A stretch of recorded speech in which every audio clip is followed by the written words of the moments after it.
Bonjour tout le monde.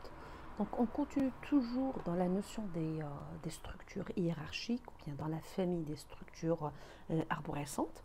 Et bien sûr, il faut comprendre la terminologie de cette nouvelle famille par rapport à la famille des structures linéaires. Alors avant de vous passer décortiquer la taille, la hauteur et la profondeur d'un arbre, je voulais quand même passer rapidement sur la terminologie initiale et la composante de l'arbre, en commençant bien sûr de nœud principal qui est la racine, d'accord. Donc il y a une seule racine donc, dans l'arbre, bien sûr, qui ne possède pas de père, mais il possède bien sûr des fils. Alors, par la suite, les nœuds qui se trouvent au milieu, c'est des nœuds, on les appelle tout simplement des nœuds internes.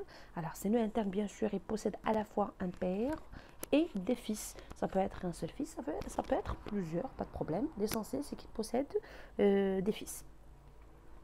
Il reste bien sûr ce qu'on appelle les feuilles ou bien les nœuds externes. Bah, tout simplement, par exemple, dans le cas de cet arbre, c'est le H, le E, le F, le G. Alors, tout simplement, ils ne possèdent pas de fils. D'accord. Les nœuds qui ne possèdent pas de fils, ce sont les feuilles ou bien les nœuds externes de l'arbre. Donc, je récapitule. On a la racine, donc c'est le nœud principal. D'accord. C'est le seul nœud qui ne possède pas de père, mais il possède bien sûr des fils. On a les nœuds internes, donc ils possèdent à la fois un père et des fils. Comme je vous ai dit, ça peut être un seul fils, ça peut être plusieurs, pas de problème. Et bien sûr, dernièrement, on a ce qu'on appelle les feuilles ou bien les nœuds externes. C'est tout simplement les nœuds qui ne possèdent pas de fils. Ils ont des pères, mais ils n'ont pas de fils. C'est les feuilles de l'arbre. Donc voilà, ça c'est un petit peu la terminologie principale de l'arbre. Puis par la suite, il y a une autre terminologie comme la taille, la hauteur et la profondeur d'un arbre.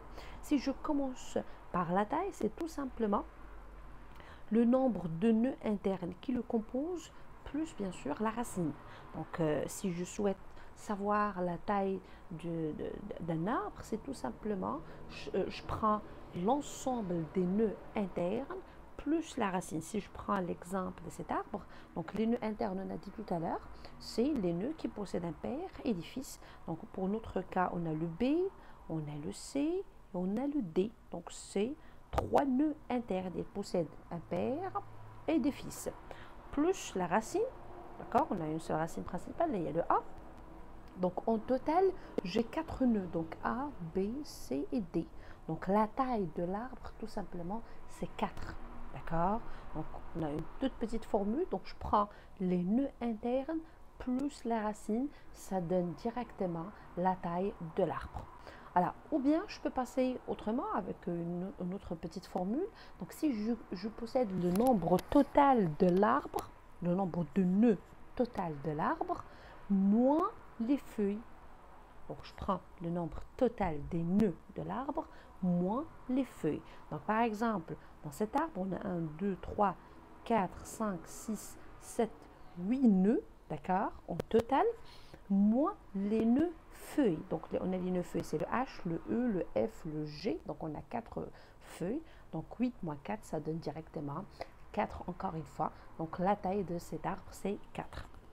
Donc voilà, on peut facilement trouver la taille de n'importe quel arbre en utilisant l'une de ces deux petites formules. Donc ça, c'est la première terminologie qu'on doit savoir, bien sûr, dans les structures arborescentes. Deuxième terminologie, on a la profondeur d'un nœud. Donc chaque nœud au niveau de l'arbre, elle a une profondeur. Cette profondeur, c'est tout simplement la distance qui sépare un certain nœud dans l'arbre de la racine. D'accord. Donc la distance qui sépare le nœud de la racine, tout simplement. C'est cette distance qu'on appelle la profondeur d'un nœud. Donc bien sûr, cette profondeur, on peut la commencer de la racine. Donc c'est comme si on dit la distance qui sépare la racine de la racine. Voilà. Donc bien sûr, c'est clair, ça va être une profondeur 0. D'accord. Si je passe par exemple vers le B et le C, bah, je parle de B et C parce qu'elle appartient au même niveau. D'accord. Donc au même niveau, donc ça veut dire qu'ils ont la même profondeur. Donc si le A a une profondeur 0 parce que c'est la racine, le B et le C vont avoir une profondeur 1 parce que c'est les fils de la racine, tout simplement. Alors, si je passe voir D, E, F, G, donc encore, il appartient au même niveau, d'accord? Donc, il possède bien sûr la même profondeur. Donc, A, la racine, profondeur 0. B, C, les fils de la racine, c'est profondeur 1. Bien sûr, ces quatre-là, ils ont la même profondeur qui est la profondeur 2. Alors, dernier élément, c'est l'élément H. Donc, bien sûr, le fils de T.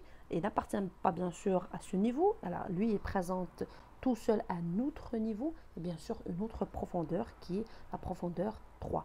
Donc, chaque nœud présente, bien sûr, une profondeur selon le niveau. En commençant, bien sûr, de la racine vers le dernier élément, les éléments de l'arbre. D'accord?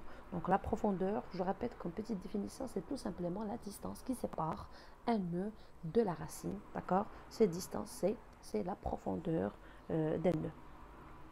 Alors, dernière caractéristique ou dernière terminologie à apprendre, c'est la hauteur d'un arbre. Donc, si on a la profondeur, on peut facilement déduire la hauteur d'un arbre. Donc, la hauteur d'un arbre, c'est tout simplement la profondeur maximale. Ça veut dire tout simplement le nœud le plus loin de la racine. D'accord?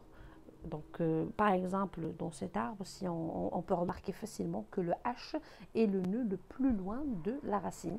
Et on a déjà calculé la profondeur du H, qui est la profondeur 3. Donc, on peut déduire plutôt facilement que la hauteur de cet arbre, c'est 3. D'accord? Donc, voilà les trois caractéristiques principaux pour un arbre quelconque. D'accord? Donc, que ce soit un arbre binaire ou de n'importe quelle arité n.